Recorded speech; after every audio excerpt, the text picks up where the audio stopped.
Hey guys, this is Brandon from the How to Win Friends and Influence People group, and I'm going to be going over part one of the book, which contains three guiding principles, primarily on how to win over people and eventually have them become your friend. These three principles include don't criticize, condemn, or complain, give honest and sincere feedback, and three, generate another person an eager want. Principle 1, Chapter 1. If you want to gather honey, don't kick over the beehive. Principle overview. So, world famous psychologist B.F. Skinner proved that an animal rewarded for good behavior will learn much faster and retain what it learns far more effectively than an animal punished for bad behavior. Since then, further studies have shown that the same principle applies to humans as well. Criticizing others doesn't yield anything positive. We can't make real changes by criticizing people, and we're instead often met with resentment. It's important to remember that when dealing with people, we're dealing not with creatures of logic, but with creatures of emotion who are motivated by pride and ego. Criticism is futile because it puts a person on defense and usually makes them strive to justify themselves. Say this to yourself: I should forgive them for this because, and conclude the sentence with an open mind. You'll be in a much better position to hold back from criticizing. A rather drastic example of this is Bob Hoover, a famous test pilot and frequent performer at air shows, was returning to his home in Los Angeles from an air show in San Diego. At 300 feet in the air, both engines suddenly stopped. By deft maneuvering, he managed to land the plane, but it was badly damaged, although nobody was hurt.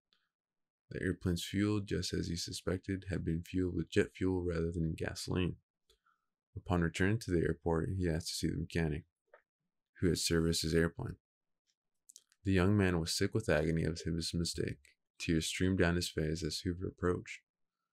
You could imagine the regular person would have fired him and, even worse, done something to him, but no, Hoover didn't scold the mechanic. He didn't even criticize him. Instead, he put his big arms around the man's shoulder and said, to show you, I'm sure, that you'll never do this again, I want you to service my F-51 tomorrow. Personally, I felt as if all parents do this in some way. For me, it was when I was learning how to drive.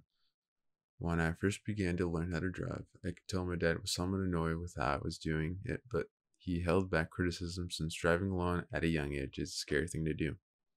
Now to practice principle 1. Do you know someone you would like to change in some way? When you find yourself getting caught up in another person's annoying habits or behaviors, think of a few reasons that might be acting that way. They are: say to yourself, I should forgive them for this because, and conclude the sentence with an open mind. You'll be in a much better position to hold back from criticizing. Alright, now for principle 2, the big secret of dealing with people. Give honest and sincere feedback. Now, the principle overview of this chapter: the only way you can get a person to do anything is by giving them what they want. Most of these wants are usually gratified, but there is one longing almost as deep and ingrained as a desire for food or sleep that is seldom gratified: the desire to be important. The deepest principle in human nature is the craving to be appreciated. A clear example that Carnegie used in this chapter was the young criminal at the time once captured. All they asked about was when they would have their faces on the news and how many people would see it. We tend to take the people in our lives for granted so often that we neglect to let them know that we appreciate them.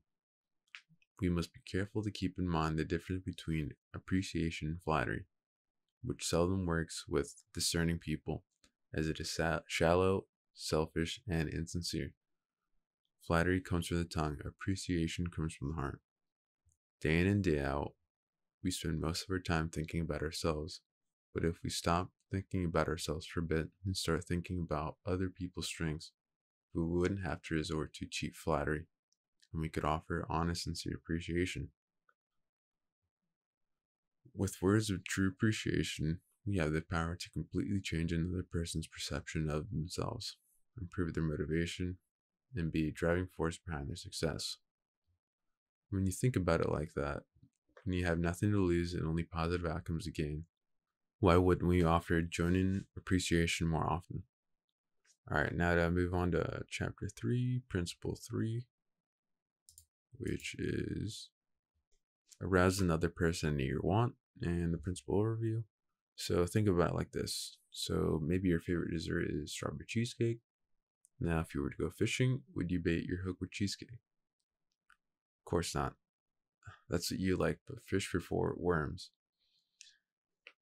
Lloyd George, Great Britain's prime minister during World War One, who stayed in power long after the other wartime leaders had been forgotten, was asked how he managed to remain on top. His response, he had learned that it is necessary to bait the hook to seat the fish.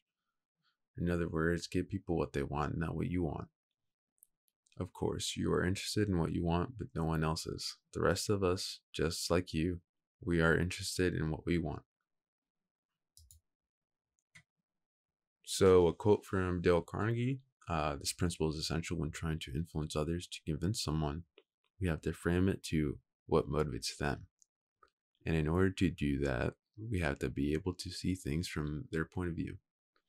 If we can put aside our own thoughts, opinions, and wants, and truly see things from the other person's perspective, we will be able to convince them that this is their best interest to do whatever it is we're after.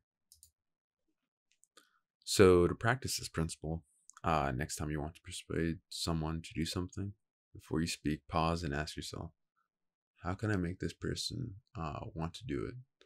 How can I frame this in terms of what they want?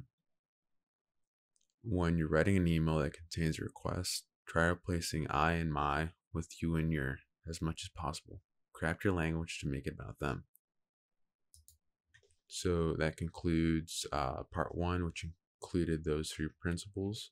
Just to go over them again: don't criticize, condemn, or complain. Give honest and sincere feedback. And 3, generate another person you want. Thank you.